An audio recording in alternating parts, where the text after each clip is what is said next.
Hello, my name is Ngom Gafor, and I edit Africly Speaking. With some of the world's most prominent economies, expanding markets, and a large young population, Africa is poised for global leadership. But security risks remain a threat to its progress. From Al-Shabaab attacks in Kenya to Boko Haram bombings in Nigeria and neighboring countries, terrorism is proving an increasing challenge for the continent. As its leaders seek assistance internationally, security experts David Otto, Chris Samuel, and Raphael Akazara argue that Africa's solutions lie within its borders. At the University of East London, I sat down with David Otto and Chris Samuel. My education on imaginative counterterrorism started with an explanation of what their company TGS is about.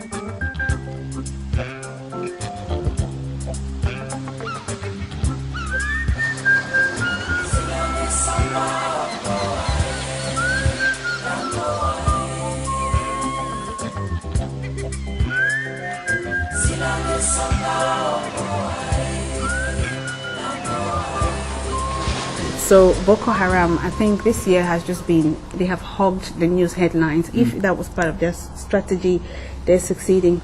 Now, I think Boko Haram in Cameroon is a relatively new thing, or certainly for those of us who are not in the security field like you. So you read around and you hear all these theories. In Nigeria, there are so many articles that are found and people talking about the origins of Boko Haram, some of which you've alluded to. But I'm just wondering, I mean, how did Boko Haram get a foothold in Cameroon apart from the obvious porous border?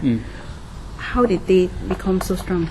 I mean, this is something which, I've done a lot of work in, looked into the spillover effect of Boko Haram into neighboring countries, not just Cameroon, Niger and Chad. Cameroon started experiencing its first attacks, from Boko Haram in 2013. But before that, we have spoken, to the Cameroon authorities in some capacity on the possibility that Boko Haram would be full-fledged into Cameroon. But how did Boko Haram actually get into Cameroon? If you look at the geographical connotation of Nigeria, Cameroon, Niger, and Chad, all these countries fall within what they used to be the former Kanem-Bornu Empire. And this former Kanem-Bornu Empire has one characteristic, if I put it as one. One of the things is, it has Islam as a religion. And also, you have the Kanuri tribe. The Kanuri tribe is spread across Nigeria, Chad, Cameroon, and Niger. And most of the commanders of Boko Haram are Kanuris. Mohammed Yusuf, it was a Kanuri. Abubakar Shekau is a Kanuri. Mamanu, who used to be the third in command of Boko Haram, who is now the leader of Ansaru, which is the international arm of Boko Haram, he is a Cameroonian. Oh. So in terms of the regional perspective, how did Cameroon get involved? One, Cameroon got involved because Boko Haram was using Cameroon as a safe haven.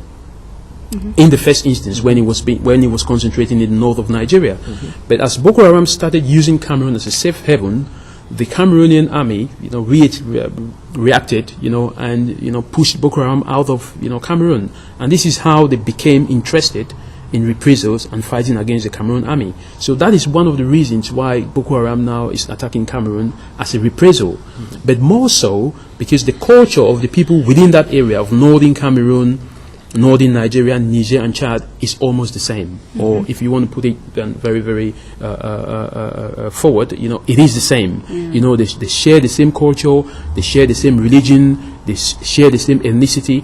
People in northern Cameroon, northern Nigeria, or Chad and Niger do not see themselves as Niger or someone from Niger or someone from Nigeria or Cameroon. They see themselves as one. So whatever is happening to destabilize that region of northern Nigeria would eventually flow into Cameroon. So Cameroon is kind of an accidental gorilla in the sense that, Boko Haram was meant to come into Cameroon anyway. But what has happened now is, the hard method of the Nigerian army has pushed Boko Haram now further, to have a permanent base in Cameroon. And because most of the members of Boko Haram have always been people from Cameroon, people from Niger, Chad, and Nigeria, it is always evident that Cameroon will be attacked anyway. So it is not a surprise that Boko Haram is in It is to Cameroon. me. I'm sure you can see my face, because I think when you look at the sort of wider narrative, you don't get this kind of analysis. You can see how this would happen if you have, kin loyalties. If you have, I think it's really a testament to this mistake of colonialization, where basically lines were drawn arbitrarily across countries. People don't accept these identities. In that particular part of Nigeria, the northeast, one of the resentment that they have with colonialism, dating back to the time that maybe the British government, 1884, something, was the issue of what happened to the indigenous way of studying. Yes. Yeah. The Quranic schools and all this kind of thing. What happened, you find people going to the Quranic school, the Almajiri, which was the former way of maybe acquiring knowledge, find out that all suddenly become obsolete, without any comprehensive alternative for them. Of course. You understand? So you still have millions of people that still believe in that system of studying, and they still send their children down to acquire that kind of maybe knowledge. But once they finish, they cannot get a job in the mainstream society. So, what do you expect them to do? They point back to colonialism came and then distorted everything that they had going for them. This is very interesting. So, it just makes me think, if Boko Haram means Western education is forbidden, I can see how that would come about. Yes, so the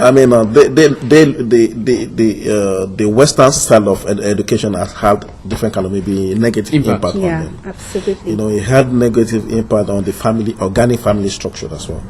The organic family structure, from where they see it, is that togetherness and everything, but they realize that once you acquire Western education, you become distant.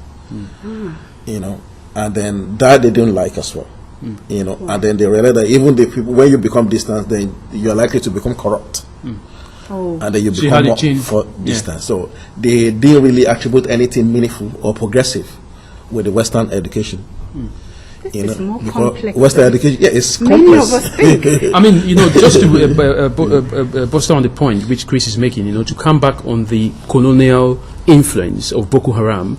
And as I did mention earlier, the Berlin Conference of 1884, which actually divided Africa into various parts without Africans being previewed to that meeting, is one of the main causes of Boko Haram, in the sense that, Boko Haram does not consider the legitimacy of the Berlin Conference, which means, they consider that people from that region of northern Nigeria, northern Cameroon, Chad, and Niger are one.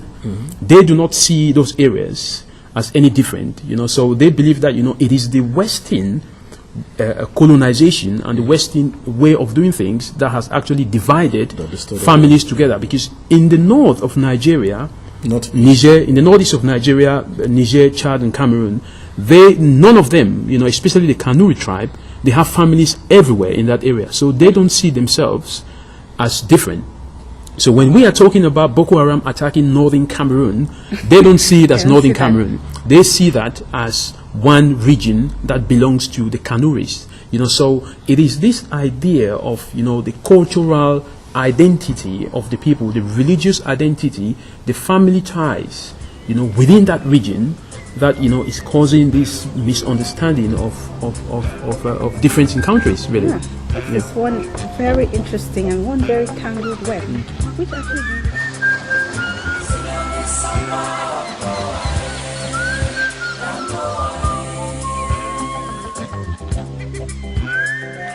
Silence